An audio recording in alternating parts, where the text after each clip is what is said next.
This is not medical advice. It's not any kind of advice.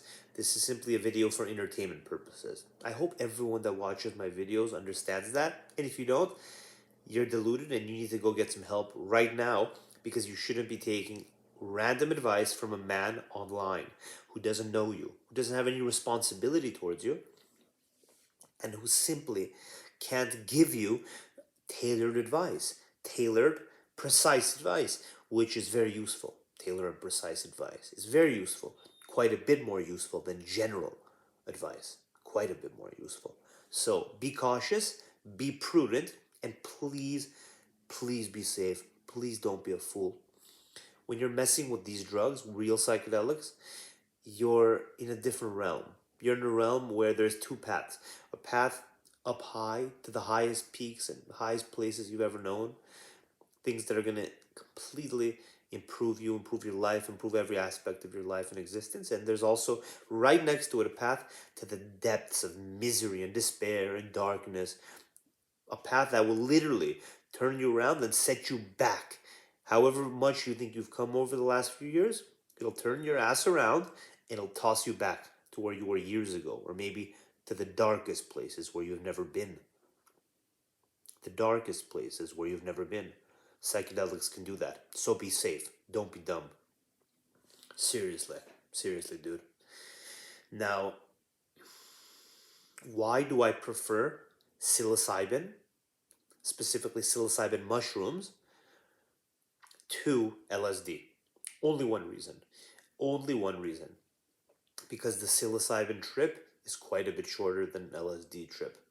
An LSD trip is 12 hours, 14 hours. A psilocybin trip is 4 or 5 hours tops. By the time, if you start at noon, by the time it gets dark, if it's a summer day, you're already way done. You've fully experienced the drug, and you're completely back to normal, and you've sobered up basically. So by evening you're done.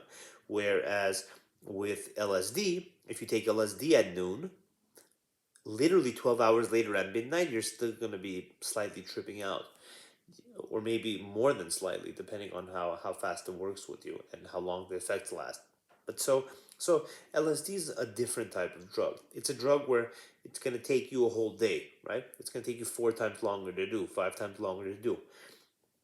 And for a modern person, that's just operationally difficult. It's simply operationally difficult. And that's why I like psilocybin more. That's why I think psilocybin is more appropriate and more useful for modern societies, because you don't want to have, 12 hours, 14 hours is great, but it's just too long for modern societies. And you may like say, okay, dude, operational aspects of it, you're talking about the operational aspects of it, shallow man, instead of talking about the enlightening aspects of it. Well, yeah, I am talking about the operational aspects, because you're going to have to take this drug in the real world.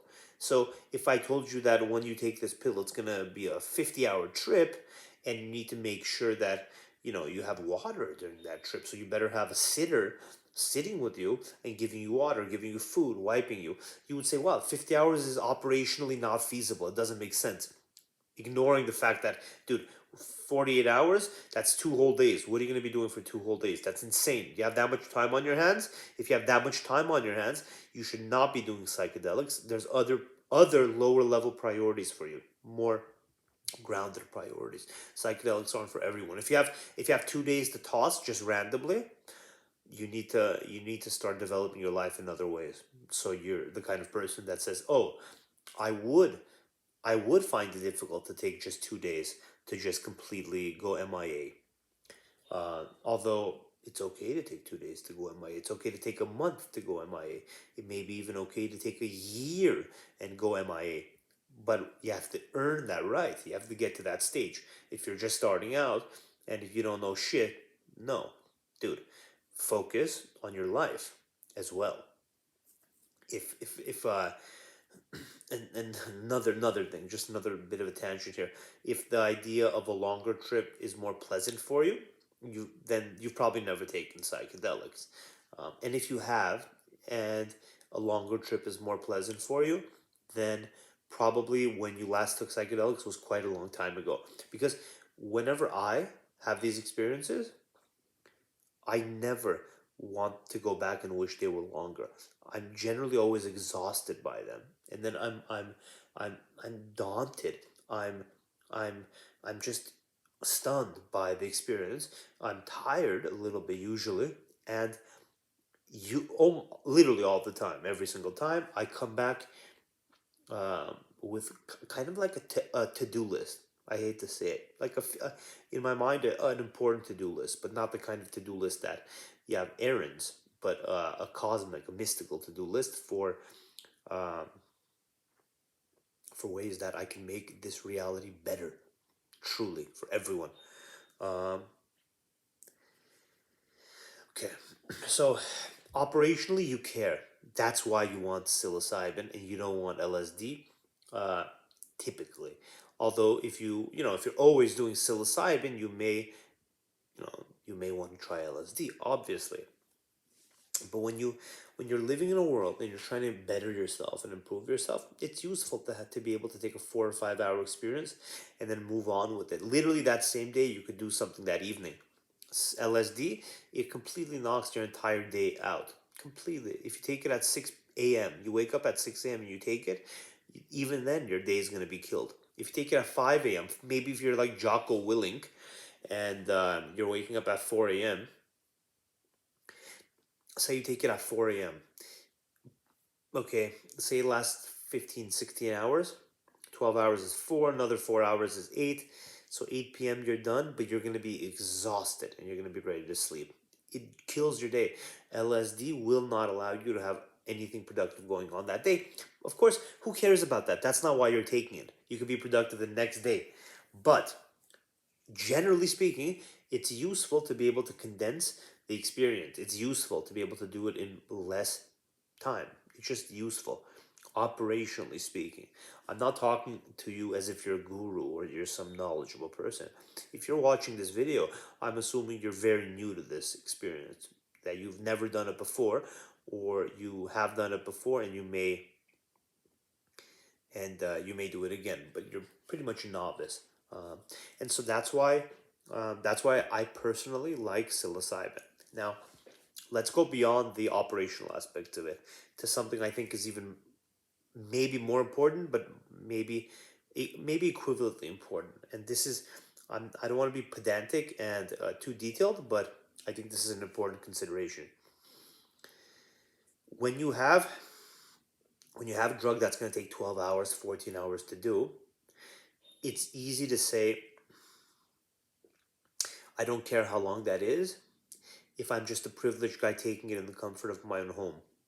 But the moment I start thinking about people broadly, and I'm not the one that's doing this, I'm not the one that's creating these kinds of programs or drugs or any kind of things related to that. I'm not involved in that, but I read about it. And, you know, you, you see a lot happening in this space where you see that 10, 15 years down the road, there's literally going to be therapists that are just specializing in psychedelic therapy. There's going to be specialized clinics that are specialized in psychedelic therapy. And if you have that, if in 2040, let's say, you have all over the US really high quality psychedelic clinics, what do you think they're going to be administering? Are they going to be administering LSD, or are they going to be administering psilocybin?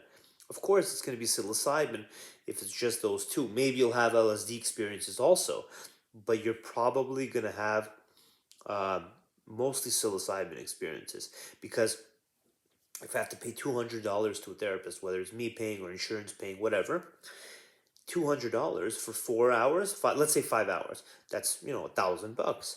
12 hours, that's 12. That's a completely different story. That's $2,400. So now you're getting into almost $3,000, 3 times the cost almost when you're doing LSD.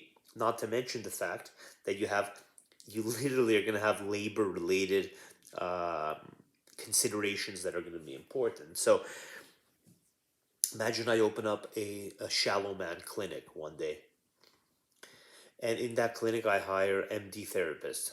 Okay, so I hire those MD therapists. There are labor laws wherever that psilocybin clinic is that will govern my interaction with those people. And so, even though I'm paying them a ton of money, these MD therapists, MD psychologists, MD psychotherapists, they still may be governed by labor law. So I'm anticipating a couple of choices here that are going to be possible. One is I keep them on salary, right? Which is possible to do if I'm a very large enterprise already and I already have a lot of business going, that I can afford to keep them on salary, that I know that most of their time will be used productively with a patient or some kind of patient related activity or some activity that generates revenue. Even if it's a nonprofit, which will probably be a nonprofit, you still want a productive environment, right? You want really productive environment. That's the whole point. And by productive, we mean churning out improvement in people, churning out betterment in people, churning out healing in people. That's what you want to do. And so, um, if it takes you 16 hours to do it, I'm gonna have to pay that person 16 hours worth of his or her time to go and sit with you. If it's 4 hours, 5 hours, I have to pay them like basically one third of what I would have to pay them. Uh, one third of what I would have to pay them had it been LSD. So that's an important consideration for that. That's an important public health consideration. Even that's an important a high level consideration when you're thinking about, okay, what do we want to be talking about? What drugs do we want to be talking about? Right? What drugs do we want to be discussing more? These things have implications. What you pay attention to, what you pursue, these things are going to have implications. Imagine psilocybin didn't exist, right? And we only had LSD for these kind of experiences and this kind of self betterment. Well, then you would only have LSD. But that means you wouldn't have the benefit of having a shorter trip. The fact that we do have psilocybin, it provides us a big benefit. But we can also toss that benefit away. It's up to us as a society, as a community, as people who care about this. We can either talk about psilocybin and say, yes, psilocybin is a really good approach as compared to LSD, or we could not talk about it. We could talk about LSD only and build an awareness of LSD. But if we're doing that, we're just channeling people into this 12-hour, 16-hour experience, and that will have implications. It simply will have implications all across the industry, all across the grand landscape that these drugs are creating, from your own individual life to a therapy setting, the public policy settings, to like insurance discussions, to governmental discussions about how to approach and pay for these things and promote them. So when the only way to get this experience is a 16-hour experience with an MD psychotherapist sitting with you and helping you, that's a very unique experience, right? 16 hours MD psychotherapist with you, that's a unique experience. That's different in kind, not just in quality, but different in kind than a 4 hour experience. Because the 4 hour experience can be applied way more broadly in way more settings with way more people, just with way less money, with way less infrastructure. Think about the infrastructure. Say Shallow Man Psychedelic Clinic one day wants to serve, nonprofit wants to serve 10 people a day. They want to give 10 trips a day. And we think that's productive, let's say. In that case, if I'm doing, if Shallow Man only does LSD, what's going to happen is that I'm basically going to have 16 people at the same time in 16 rooms. I need to have 16 rooms, and I need to have an MD therapist. I'm sorry, what's 16? 16 hours. I don't know why I said 16 rooms. 10 rooms. So 16 hours, you have 10 rooms, and then each of those rooms is filled by a person and an MD psychotherapist. Think about the cost of that versus having 4 rooms, but you just churn a little more. You churn a little more. Now, maybe you're not going to have the same psychotherapist every time. Maybe they'll want to break. Who knows? But think about the intensity of having a 16-hour experience. If you're only allowed a 16-hour experience, if that's the only product that's available, it's going to be only applied in certain cases. It's not going to be applied on a random Saturday when a guy and his wife, the kids went to the grandparents, and the guy and his wife want to grab a nice lunch and go trip out with his wife and just reconnect and work on their marriage. No, that's gone. Bye bye. Now, if you want to do that, you need to really take a more serious planning approach. Now, you can't just do it on any random weekend. Now, you have to really Call a babysitter, not even a babysitter. You're maybe gonna have to call the family. You can have to toss the kids for an entire day. Not, oh, toss them for a few hours and we'll pick them up in the evening, right? Or drop them back off in the evening. You can't, like, you can't just say, I watched a YouTube video and I want to come in next week and a trip out for 4 hours. No, now you're gonna have to plan it a little more. It's a different experience, and it could be well illustrated by taking it to what's called absurdity ad absurdum. It's a beautiful thing, and taking anything to an absurd state is very useful. Very useful. It really illustrates the core tenets of the core point. So, the difference between 4 hours and 16 hours may not be that transparent to you, right?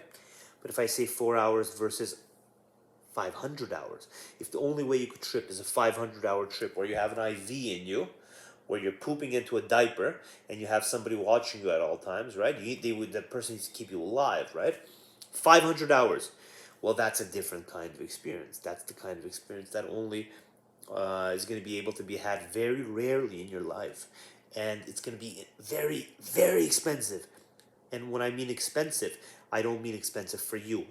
Whenever I mean expensive, in this case, I mean expensive for society, because if it's a 500-hour experience, you're probably not going to be paying for it unless you're ultra rich, right? So, say insurance is paying for it, or we feel society, hopefully one day is going to want to pay. I hope and pray that society one day is going to want to pay for people to have psychedelic experiences for betterment, for self-improvement. Nonprofits that are dedicated to providing quality, robust psychedelic experiences.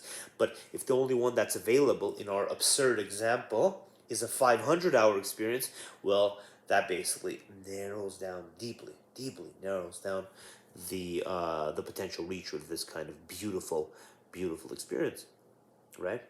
So it matters. The time matters, and it matters deeply, and it matters least. It matters least for me, for you, for our own personal use, for our own recreational use, for our own self-development use. That matters least. It matters most when we're thinking about the important questions of how do we get more people to take psychedelics in a safe, robust, and beautiful way. And when I mean beautiful, I mean the kind of way that will allow them to also improve their lives, where it's not just going to be a fun recreational experience, but an actual life improving experience. So I'd like more people to have useful psychedelic experiences. I know unequivocally, without even a hair of a doubt, I know that the more people have these experiences, assuming they're mentally fit and capable of enduring them, assuming that the more people have them, the better the world will be. The better the world will be. And so there's a responsibility for people who talk about these drugs to think more deeply, about um, the entire the entire life cycle of this experience, from growing the plant to a year later after you've had the experience. Is it still impacting your life? Is it still improving your life? Are the lessons still being applied? So it's not just about getting high and tripping out. It's about doing it in the right way, and helping promote. If you're truly into this stuff, like I am, you feel a responsibility to help promote safe, robust uses of it, and to do it in a way that's going to be operationally effective. That's going to be operationally effective for society, for modern, busy, capitalist society, and for kind of a jaded society too.